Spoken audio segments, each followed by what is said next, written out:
చిన్న పిల్లోడు కూడా చేసేయచ్చు ఈరోజు ట్రేడింగ్, అంత ఈజీగా ఉంది మార్కెట్. ప్రాఫిట్ వచ్చి 9828 వచ్చింది. సో ఎక్కడ తీసుకున్నాము ఎంట్రీ అండ్ ఎన్ని లాట్స్ తీసుకున్నాము, ఎందుకు తీసుకున్నాము అనేది క్లియర్గా ఎక్స్ప్లెయిన్ చేస్తాను, లాస్ట్ వరకు చూడండి.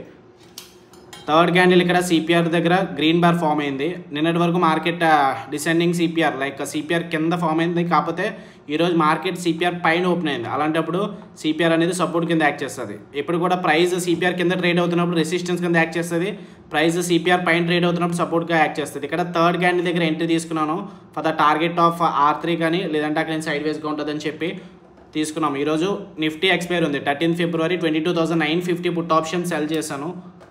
ఆర్డర్ బుక్ చూసుకుంటే మనకి ఫస్ట్ ట్రేడ్ 22,950 పుట్ ఆప్షన్ 2 లాట్సే సెల్ చేశాను 58.25 దగ్గర, ఆల్మోస్ట్ 928 ఆ టైంకి. నెక్స్ట్ ట్రేడ్ నా సైడ్ మోతున్నప్పుడు ఇంకొక లాట్ యాడ్ చేశాను 53.55 దగ్గర 929 ఆ టైంకి.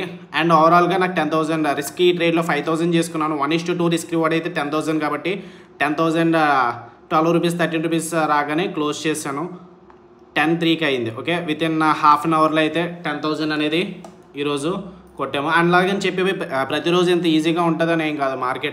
Market depends upon its own behaviour. But మనకైతే సిపిఆర్ అనేది ఈరోజు ప్రొడక్ట్ చేసింది. అఫ్కోర్స్ ఈ స్ట్రాటజీ అందరికీ తెలుసు, చాలా ఈజీ స్ట్రాటజీ. మీ ప్రాఫిట్ అండ్ లాస్ ఎంతో నాకు కూడా కామెంట్ చేయండి. And live trading video recording కూడా చేసాము ఈరోజు.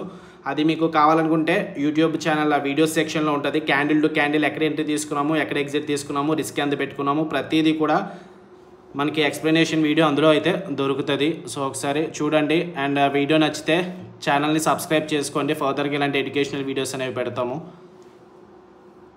మీరు ఈరోజు ఎంట్రీ ఎక్కడ తీసుకున్నారు, ప్రాఫిట్ ఎంత వచ్చింది, లాస్ ఎంత వచ్చింది కింద కామెంట్ సెక్షన్లో పెట్టండి.